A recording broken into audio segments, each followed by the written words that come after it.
안녕하세요. 저는 이제 막 50대에 들어선 주부이자 작은 꽃집을 하나 운영하고 있는 여자입니다.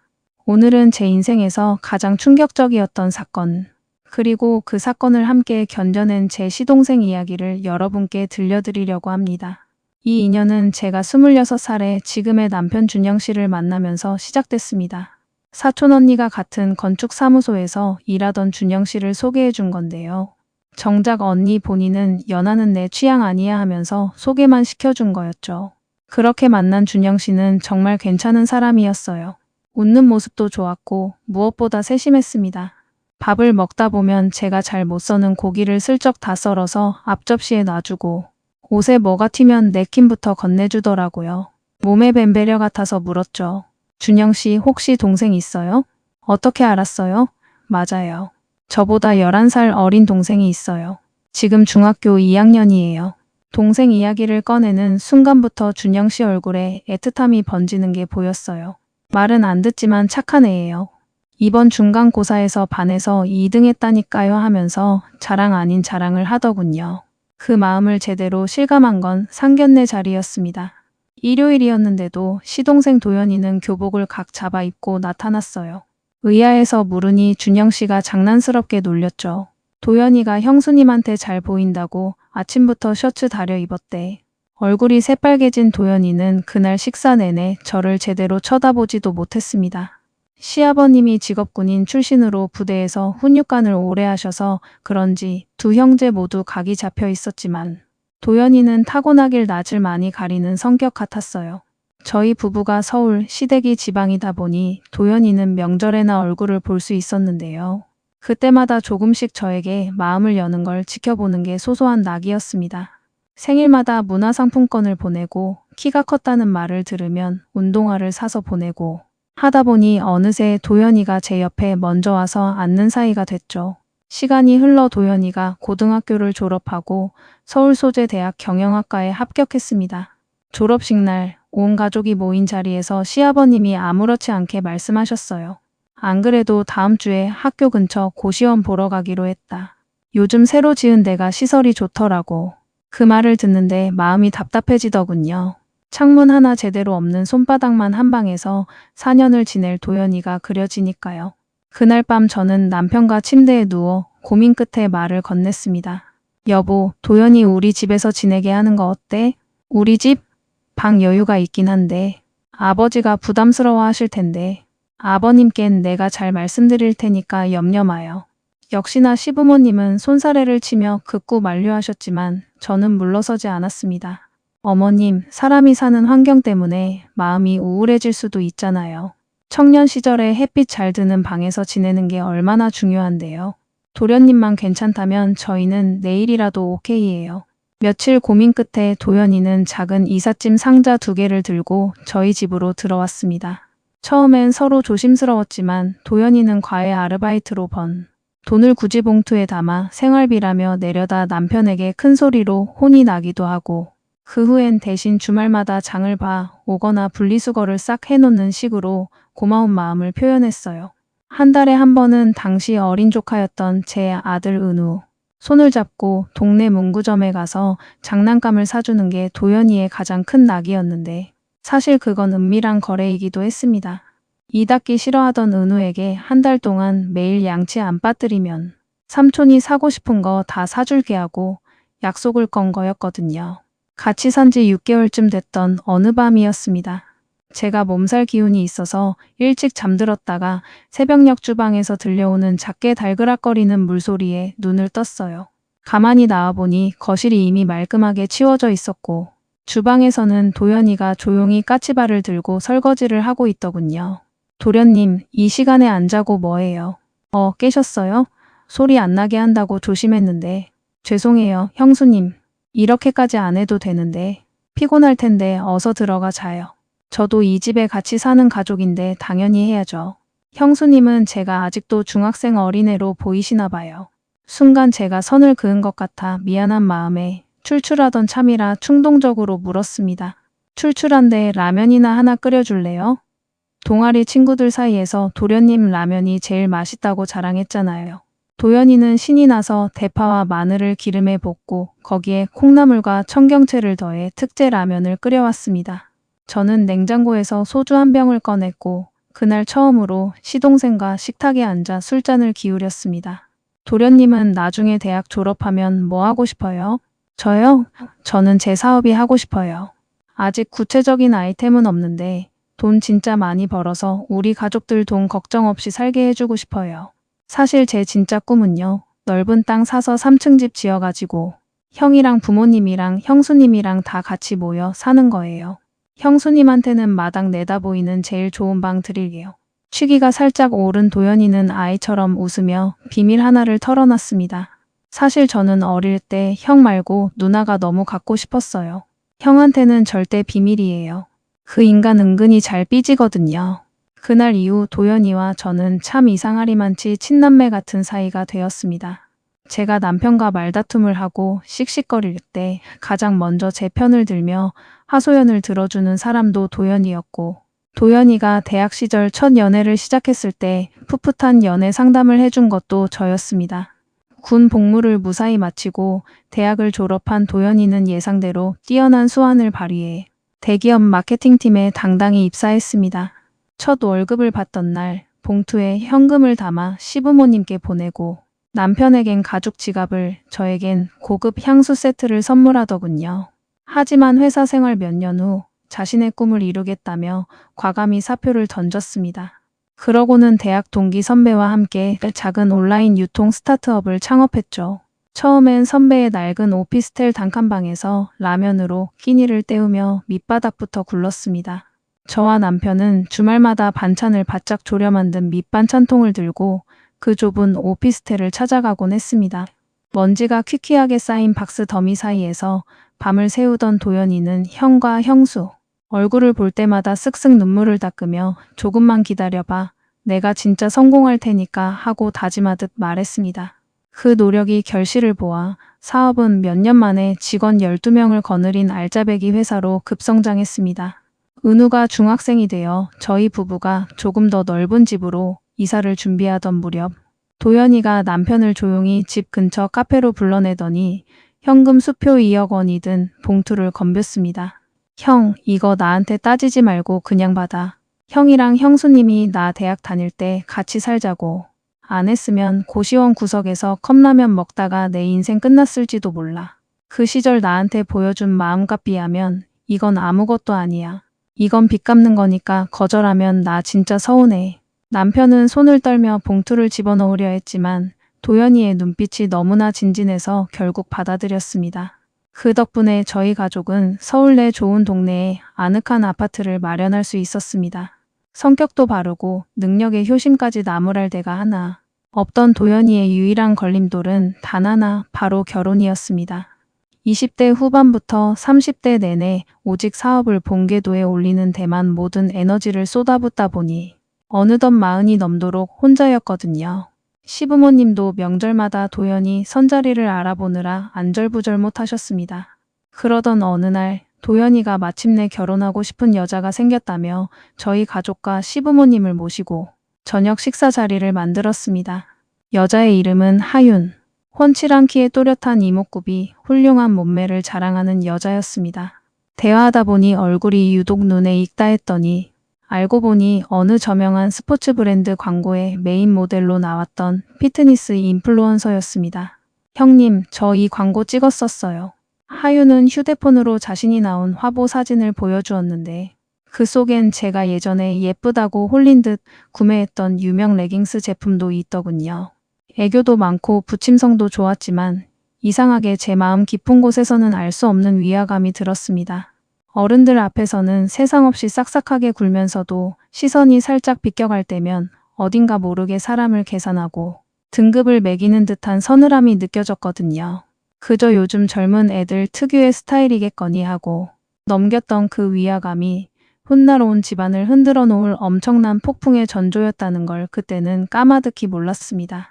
결혼 준비가 한창이던 어느 날 하윤이 저희 꽃집에 웨딩 부케 상담을 하겠다며 방문한 적이 있었습니다. 하윤이 잠시 화장실에 간 사이 함께 동행했던 그녀의 회사 동료이자 지인으로 보이는 여자분이 제 눈치를 슬쩍 보더니 다가왔습니다. 저, 사장님이 신랑분 형님 되시는 분 맞으시죠? 네, 맞는데요. 어떤 일 때문에 이런 말씀 드려도 될지 진짜 고민 많이 했는데 결혼 전에 신랑 되실 분 쪽에서 흥신소 같은 데라도 한번 알아보시는 게 어떨까 싶어서요. 네, 흥신소요? 그게 무슨 소리예요? 하윤 씨한테 무슨 문제라도 있나요? 아, 아니에요. 제가 괜한 쓸데없는 말씀을 드렸네요. 그냥 하윤 씨가 워낙 저희 쪽에서도 남녀 관계나 돈 문제로 이런저런 소문이 무성했던 사람이라 괜히 나중에 사단 날까봐. 그 여자분은 말을 채 끝내기도 전에 화장실 문이 열리는 소리가 나자 황급히 제자리로 돌아갔습니다. 저는 그날 밤 가슴이 쿵쾅거려 잠을 이루지 못했습니다. 하지만 상견례까지 다 끝내고 결혼 날짜를 받은 마당에 남의 말 한마디에 흔들려 시동생의 경사를 망칠 수는 없다고 생각했습니다. 사람 일이라는 게 시세 많은 사람이 많아서 만들어낸 유언비어일 수도 있겠지 하며 애써 그 찜찜함을 억눌렀습니다. 돌이켜보면 그것이 신이 저에게 보내준 첫 번째 경고 신호였는데 말입니다. 결혼 후 하윤이 강력하게 원했던 서울, 강남의 고급 아파트에 신혼집을 마련해 떠난 도연이 부부는 사업이 바쁘다는 핑계로 명절이나 시부모님, 생신 때나 겨우 얼굴을 비추는 사이가 됐습니다. 그런데 결혼 후 3년, 4년이 지나도록 아이 소식이 통 없었습니다. 신혼집 인테리어를 할 때부터 가장 큰 방을 아이방으로 예쁘게 꾸며 놓았을 만큼 어릴 적부터 아이를 간절히 원했던 도연이였기에 옆에서 보는 저도 마음이 쓰였습니다. 하루는 남편이 도연이와 단둘이 술자리를 갔다가 넌지시 물어보았다더군요. 도연아, 너희 병원 같은 데는 같이 가봤냐? 요즘은 다들 검사부터 받고 준비하잖아. 그러자 도연이가 심각한 표정으로 한숨을 쉬며 답했답니다. 형, 나도 매일 시도는 하는데 소식이 없으니까 너무 불안해. 내가 나이도 있고 혹시 나한테 무슨 문제가 있는 건 아닌지 모르겠어. 그 무렵 시댁 지방집에 내려갔을 때의 일입니다. 시아버님이 조용히 저와 남편을 안방으로 불러 앉히시더니 난처하고 죄송한 표정으로 입을 열었습니다. 내가 이런 말까지 너희한테 하기가 참 그런데 하윤이가 저번 달에 갑자기 전화가 왔더라. 회사 일로 급하게 정산할 게 있는데 도연이한테 말하면 걱정하니까 비밀로 해달라면서 300만 원만 먼저 빌려달라고 하더구나. 네, 아버님 그 돈을 빌려주셨어요? 남편이 깜짝 놀라 물었습니다. 내가 뭐 세상 물정을 아냐. 며느리가 그렇게 아쉬운 소리를 하는데 어떻게 안 해주겠니? 그런데 그게 벌써 두 번째다. 지난번에도 급하다고 200만 원을 가져갔었거든. 남편은 그 자리에서 표정이 어둡게 굳어버렸지만 이제 막 가정을 꾸린 도연이 부부 사이에 괜한 분란을 일으키고 싶지 않다며 꾹 참았습니다. 저 역시 인플루언서 사업을 하다 보니 잠깐 자금이 꼬였나 보다 하고 넘겼지만 나중에 밝혀진 그 돈의 행방은 차마 입에 담기조차 힘든 곳으로 흘러가고 있었습니다. 하윤은 이미 시부모님의 순진함까지 이용해 피를 갉아먹고 있었던 것입니다. 몇 달 뒤 도연이의 42번째 생일날 저희 부부는 초대를 받아 도연이의 신혼집으로 갔습니다. 도연이가 퇴근길에 장을 봐서 감바스에 파스타까지 근사하게 한 상 차려놓았는데 정작 집주인인 하윤은 보이지 않았습니다. 재수 씨는 어디 갔어? 오늘 도연이 생일인데. 남편이 묻자 도연이는 어색하게 웃으며 답했습니다. 아, 낮에 케이크 자르고 친정에 급한 일이 생겼다고 잠깐 갔어요. 금방 온다고 했어요. 왠지 모를 어색함과 찜찜함이 가슴에 얹혔습니다. 손을 씻으려 주방으로 들어갔다가 인덕션 상판에 두껍게 눌어붙은 기름때를 보고 평소 집안일을 도연이 혼자 다 떠맡고 있다는 걸 한눈에 알 수 있었습니다. 냉장고를 열어 물을 꺼내려는데 도연이가 말했다던 생일 케이크 상자는 눈을 씻고 찾아봐도 없었습니다. 화장실을 지나 드레스룸 문이 살짝 열려있기에 무심코 내부를 들여다보았다가 저는 헉 소리를 냈습니다. 옷과 가방들이 바닥에 팽팽하게 굴러다니고 있어 마치 도둑이라도 든 집 같았습니다. 군인 출신 아버님 밑에서 자라 정리정돈이 몸에 배어있는 도연이의 라이프 스타일과는 완전히 딴판이었죠. 바로 그때 쓰레기통 아래 떨어져 있던 핑크색 포장지 하나가 눈에 들어왔습니다. 집어들어 보니 피임약 포장지였습니다. 24알들이 약이 하나도 남김없이 깔끔하게 비워져 있더군요. 아이가 안 생겨 밤잠을 설친다던 도연이의 고백이 뇌리를 스쳤습니다. 며칠 뒤 저는 도연이 몰래 하윤을 저희 꽃집 근처 카페로 불러냈습니다. 동서, 내가 괜한 오해를 한 거라면 정말 미안한데 저번에 갔을 때 드레스룸 쓰레기통에서 피임약 포장지를 봤어. 도련님이 얼마나 아이를 간절히 원하는지 동서도 잘 알잖아. 혹시 동서 마음이 도련님과 다른 거라면 지금이라도 솔직하게 대화해서 풀어야 하지 않을까? 하윤은 찻잔을 만지작거리더니 당황한 기색도 없이 대범하게 피식 웃으며 말했습니다. 아, 그거요? 형님, 사실 이번 달에 진짜 큰 스포츠 브랜드 메인 광고 제안이 들어왔거든요. 계약금만 수천만 원인데 촬영이 6개월 뒤라 지금 임신하면 모든 게 다 물거품이 되잖아요. 도연 씨한테 말하면 괜히 서운해할까봐 비밀로 한 거예요. 걱정 마세요. 이 광고 촬영만 끝나면 진짜 못 만들어서 아이 가질 테니까요. 그 태도가 너무나 당당하여 저는 더 이상 깊게 추궁하지 못했습니다. 그리고 정말 거짓말처럼 반년쯤 지나자 하윤의 임신 소식이 들려왔습니다. 도연이는 창업 후 첫 대형 계약을 따냈을 때보다 더 아이처럼 기뻐했습니다. 퇴근 시간을 어떻게든 앞당기고 집안일과 청소를 도맡아 하면서 예비, 아빠가 알아야 할 육아 서적을 쌓아두고 공부했습니다. 하윤이 먹고 싶다는 과일이 있으면 한밤중에도 서울 시내를 다 뒤져 사오곤 했죠. 그렇게 모든 것이 순조롭게 흘러가는 듯 했던 어느 날이었습니다. 하윤이 임신 26주차 배가 제법 불러왔을 무렵이었습니다. 도연이는 중요한 지방 출장 건이 생겨 지방으로 내려가야 했습니다. 만삭에 가까워지는 아내를 두고 가기 불안하다며 몇 번이고 일정을 미루려다 결국 떠났던 도연이였는데 정작 비극은 본인에게 들이닥쳤습니다. 출장 이틀째 되던 날 밤 하윤에게서 새파랗게 질린 목소리로 울먹이는 전화가 왔습니다. 도연이가 일정을 어떻게든 당겨 서울로 일찍 올라오려 밤길 운전을 하다가 고속도로에서 대형 트럭과 추돌하는 큰 사고를 당해 응급실 수술실로 들어갔다는 것이었습니다. 저와 남편은 신발도 제대로 신지 못한 채 병원으로 정신없이 달려갔습니다. 수술실 앞 플라스틱 의자에 앉아 부른 배를 끌어안고 꺼억꺼억 울고 있던 하윤은 저를 보자마자 옷자락을 잡고 매달렸습니다. 형님, 남편 잘못되면 저는 어떡해요? 뱃속에 우리 애는 어떡하고? 평생 눈물 한 방울 안 흘릴 것 같던 강철 같던 남편도 수술실 불빛을 바라보며 벽에 머리를 찍으며 울었습니다. 도연이는 척추와 골반, 장기 손상으로 몇 차례에 걸친 대수술을 받았습니다. 다행히 생명의 고비는 넘겼지만 수술 후 일주일이 지나도록 의식이 돌아오지 않아 의료진도 장담을 못하는 상태였습니다. 하윤은 매일같이 만삭의 몸으로 병실을 지켰습니다. 저도 꽃집 문을 잠시 닫고 교대로 간병을 도우며 자주 병원에 갔는데 그 모습을 보며 저는 순진하게도 저렇게까지 남편을 생각하다니 그동안 내가 동서를 오해했구나 하고 속으로 깊이 반성했습니다. 하지만 그 모든 눈물과 헌신이 단 한순간도 진실이지 않은 징그러운 연극이었다는 걸 그 누가 감히 알아챌 수 있었을까요? 그날은 평소보다 한두 시간 일찍 병원에 도착했습니다. 고생하는 하윤에게 따뜻한 죽이라도 사다 줄까 싶어 전화를 걸었는데 계속 통화 중 신호음만 울리더군요. 별 생각 없이 병실 문을 열었는데 2인실 병상에 도연이 혼자린 거를 맞으며 정막 속에 누워 있었습니다. 담당 간호사가 보호자를 찾기에 다시 하윤에게 전화를 걸어보았지만 여전히 통화 중이었습니다. 주방 쪽 화장실을 지나 비상구 계단 쪽을 지나던 중이었습니다. 닫힌 비상구 철문 틈새로 찢어지는 듯한 여자 웃음소리가 흘러나왔습니다.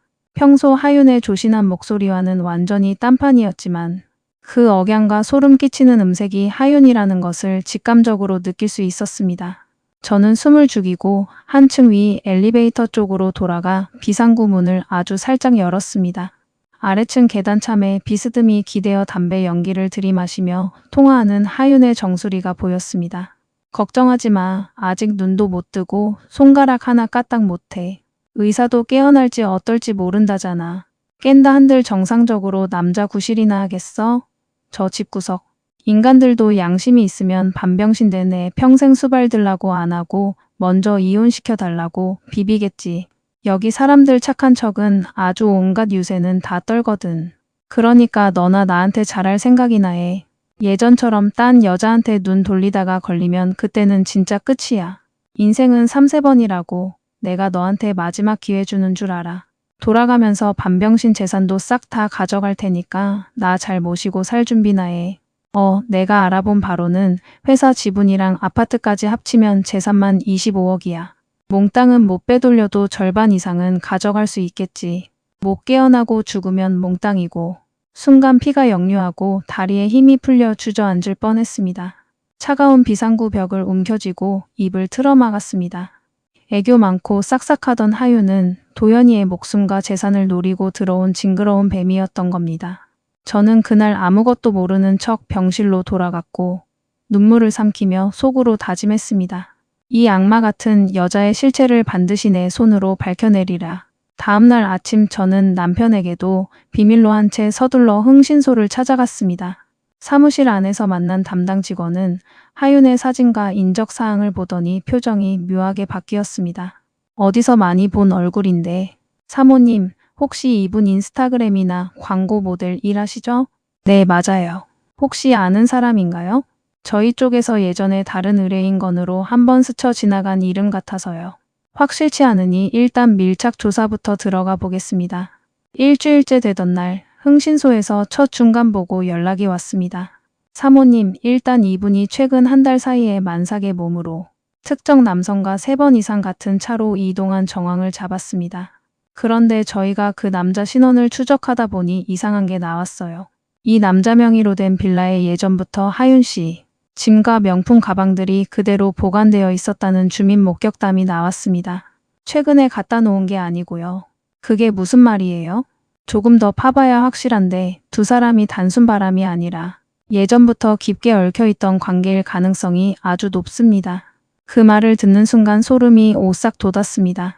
단순한 일탈이 아니라 도연이와 결혼하기 전부터 계속되어 온 관계라는 뜻이었으니까요.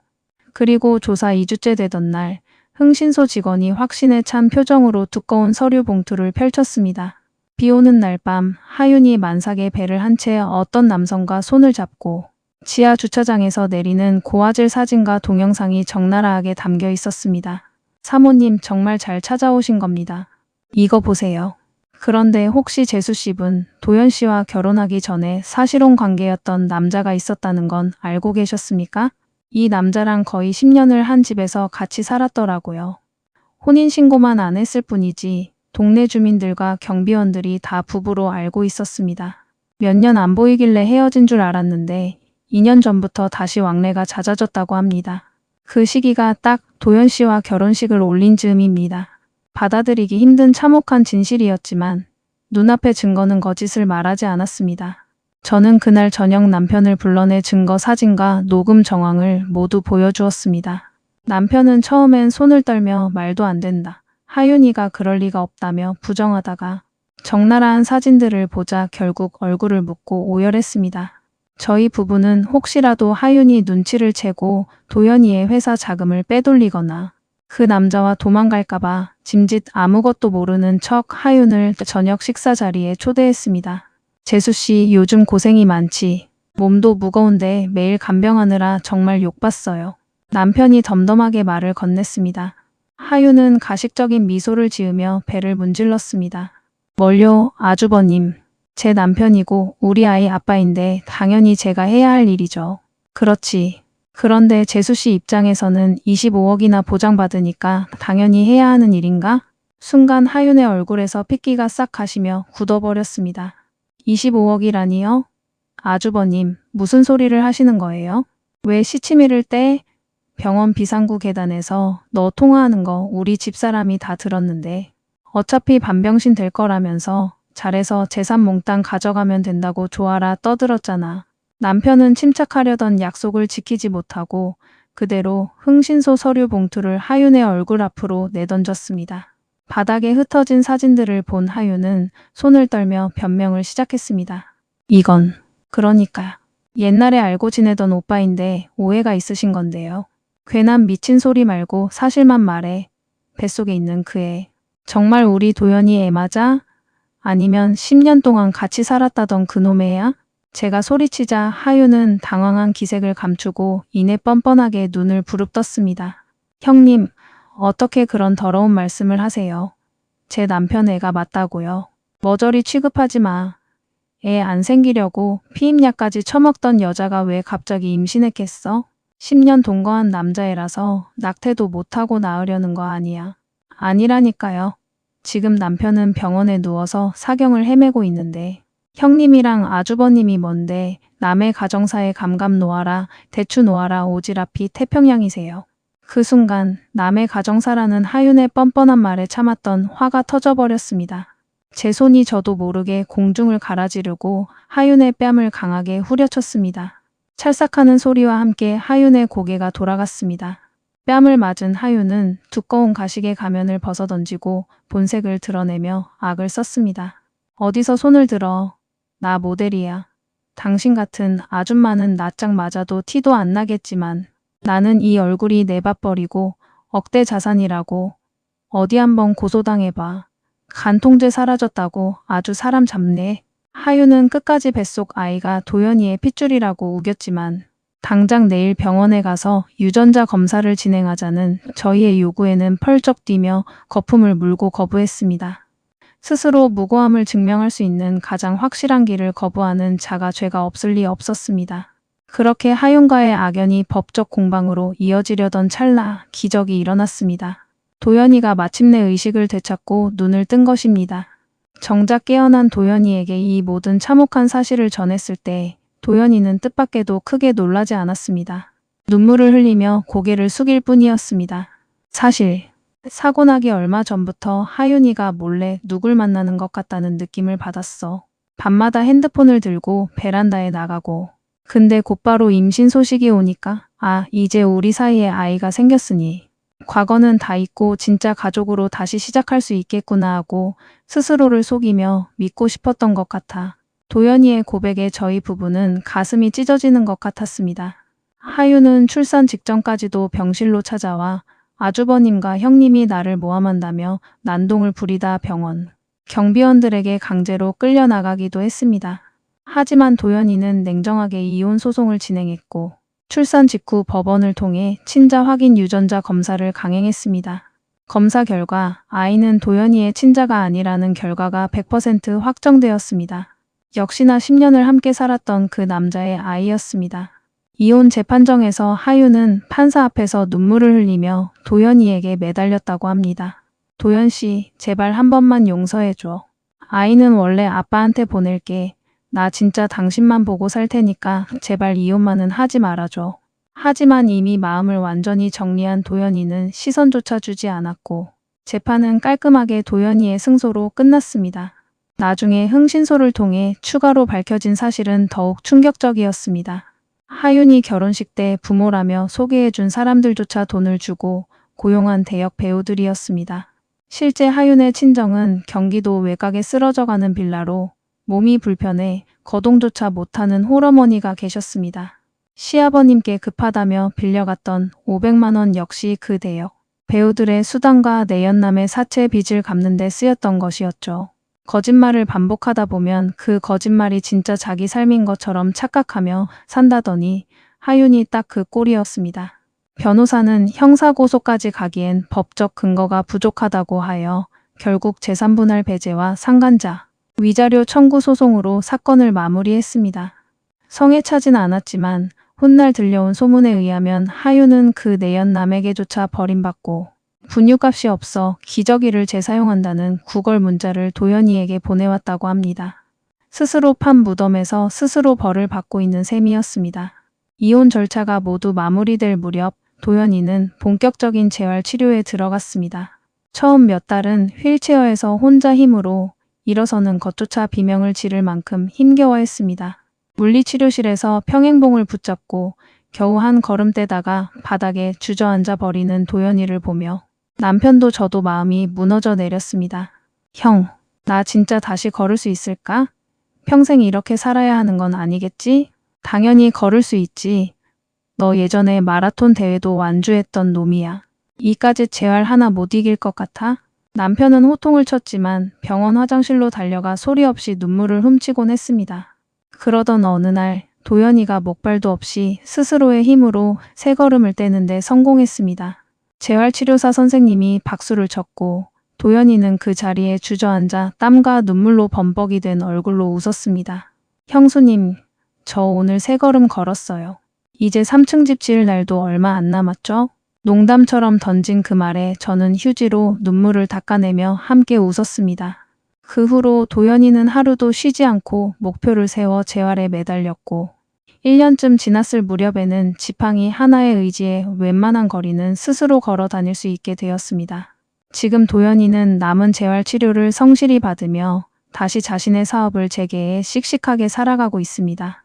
이혼 절차가 끝난 날 저에게 다시 도련님으로 돌아왔네요 하며 씁쓸하게 웃던 도연이에게 저는 이렇게 말해주었습니다.